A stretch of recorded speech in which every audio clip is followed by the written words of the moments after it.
Hi, this is Tammy Lynn Kent, and I wanted to talk to you today a little bit about more of the energetics of this time that we are in, why it might feel hard, and also how to navigate it with some energy tools. So we're talking about this time, it's a massive reset, and I think most of us feel that. It's almost like the whole grid of the planet is being unplugged, and we're in this pause time. And one word you might hear being used is that it's a portal time. So I just wanted to explain some terms energetically in case maybe they're helpful in understanding how to take advantage of this opportunity and also how to navigate it in a way that might feel better. So a portal is an opening that happens, and there's a portal that opens when we are born, and there is a portal that opens when we die. So I used this before to talk about reaction and resonance, but you can also think of it as an opening. So when you were born, not only did your mother's womb dilate and expand, there was also an energetic opening, and people will feel that at a birth. There's like this sacred sense of a doorway time. The same thing happens around death, especially a death that is in an ideal situation where you get some time and some loved ones and some care. There's an opening that happens in a portal as we leave. And so this is a massive portal time, not only because there are people passing, but there's also this sense of new potential and things being cleared that we no longer need. And the beautiful thing about portals opening is you can both let things go in that portal time, you can release what no longer serves you, and you can bring in the new potential. And so what I've been noticing with women's energy is that in this time, because we're all in this together, that's the other thing, is when a portal happens in a, in a small way, in a family, something happens, that family takes advantage of it. This is a much bigger portal because we're all in this experience together. There's something opening, there's a reset happening. We all feel it. We feel that kind of unplug, and we're not yet plugged back in. So there's a couple tricks to this. One is just knowing that this is happening, and it's not just, you're not just feeling upset and unsettled because things are changing. It's because there's some energetic things happening. And so if you can, first of all, just be compassionate with yourself, be really loving, do a lot of self-care, that can help with this experience. So it's similar to, if you can imagine birth, we tell mothers to kind of cocoon in the birth process, and after the birth process, when that portal is still open and there's this new energy coming into the family, they usually say about 3 months, take that time to pause and really reset and give a container around that portal. So first is just noticing that it's happening, so you give yourself a little bit more space and a little bit more permission. But then also it's helpful to have containers around portals. That's why taking time tending your home, cleaning things out, taking care of your body, making a container around what's happening, choosing when you tune into the news and when you don't. It's good to have boundaries around portals. So if you understand this is a powerful reset, a powerful opening, being compassionate with yourself, and then having boundaries, that will really help. So it's like you would with a new mother, it's like you give her the permission to be in her home and to kind of choose what she takes in or doesn't take in an ideal setting. We do that. So just encourage all of you to do that in this time, and just understand this massive reset, this massive portal requires some boundaries and even some tending so that you can have space.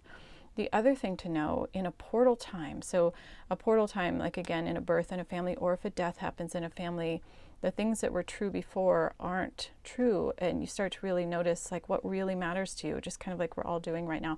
And it creates what's called a liminal state, when the normal rules don't apply, the normal work schedule, the normal things that you do don't apply. And usually there's a pause, which we're in this giant pause right now. So in that liminal state, people enter that in different ways.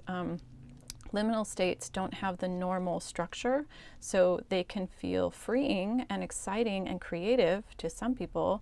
They can feel incredibly anxiety producing and unsettling for others. And probably you've felt both ends of that range.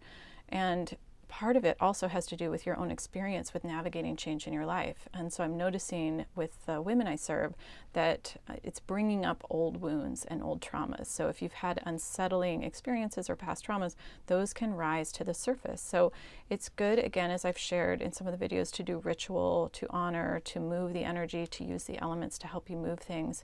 And just know that with an opening, with a liminal state, it is a huge opportunity. So if you can enter it a little bit more consciously, consciously and choice, even though none of us are choosing this right now, if you can take a more conscious stance with what's happening and say, okay, this is like a retreat.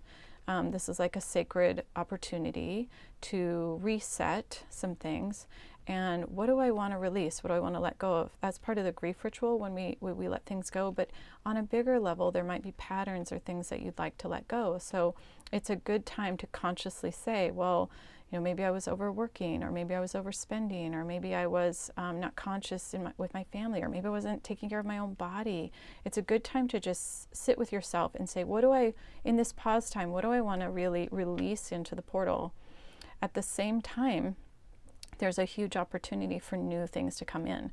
So in a portal time, like if you've had a birth in your family or a death in your family, you notice things shift in powerful ways. And if we walk into that consciously, we can say, well, what is it that I'm bringing in? What is it that I'm downloading? What is it that I'm inviting in through this portal? So you might spend some time consciously thinking about that. And I think, certainly just play and watching movies and enjoying your family is beautiful, or even your own pause in your life.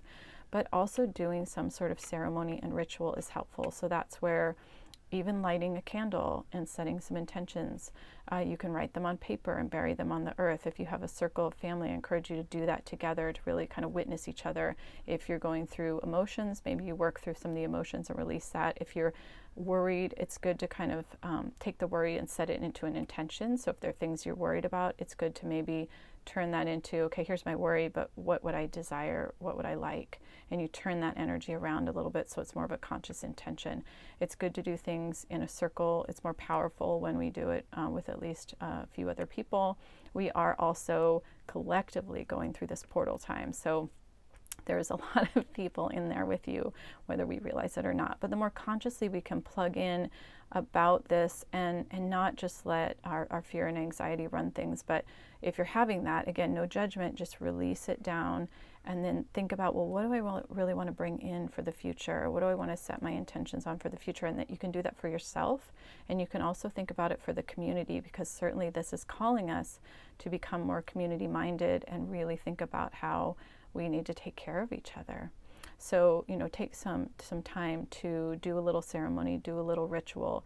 Now, when you do ritual, again, you just use the elements. So you can use fire, water, earth, air, and invite them in some simple way. So you can write things on paper and put them in the earth. You could set an intention and then take a bath and kind of infuse the water with that intention. You could even speak that intention over a cup of tea and drink it. It can be very simple, but just adding a little bit of ritual to your day can help you mindfully walk more into this portal with intention. Also, it's a great time for just clearing clutter and really looking at your rooms and things that you don't need and just pulling things out so you get the energy running a little bit more clearly.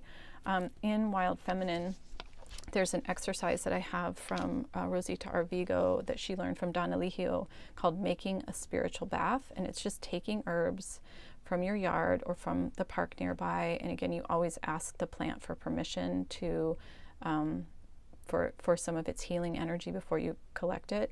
And then you take it, it describes this in the book, but I'll just tell it to you briefly so you can do this. You take the plant material and then put it into water and do some prayer or intention setting around it. Like one would be to clear what you no longer need and to bring into the beauty in the space that's been cleared. You can even set an intention for protection and just infuse that into the plant. So you take the plant, some plant material, put it in water and do some intention and prayer around it while you're squeezing the plant fairly firmly. You're releasing the plant matter into the water. And then you leave it after you do some prayer and intention around it. Then you set it outside for maybe an hour and you come back and repeat that. And then you have spirit water, spirit bath, which again is a Maya tradition from Donna Lihio, passed through Rosita Arvigo, and then she gave me permission to put it in Wild Feminine. And you can make this water and you can go ahead and bless your whole house and bless everybody in it. It's a great exercise to clear energy and to clear the auric field and clear the anxiety and fear that might be running through people. And then you do the whole house, all the bedrooms and the doorways, and it just sets up a grid of blessing energy. So it kind of keeps things at a high vibration and in just a more sacred intent, and it just helps balance and soothe things. So try it when you do that. It's really powerful. And you can take the water and put it in your bedroom and then repeat it for 3 days in a row. And then you want to take the water and dump it onto the earth and give thanks for that water. That's a lovely way to just bless your house and bless your energy. So it's good to do little things like this where you really invite like a protection and a blessing energy to help smooth your home and your body fields and your container. So I invite you to just make this time a sacred time, make this pause a sacred pause. The sacred isn't with us just when things are going perfectly. It's actually meant to be with us when things are hard, because it brings in the medicine and the mystery and the things that we might need in ways that we don't even know. It also can help soothe some of those earlier woundings that you might be carrying, some of those trauma patterns.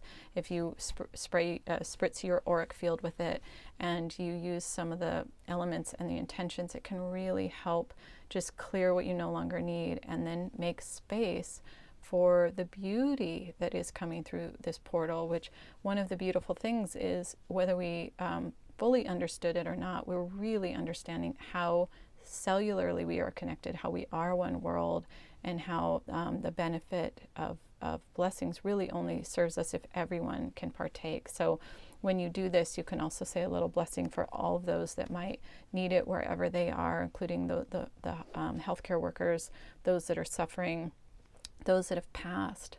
It's a good time to just, tune into that grid where we are connected and put a little blessing energy into it. And then you will also receive blessings back. So I hope that helps. Take good care. Bye.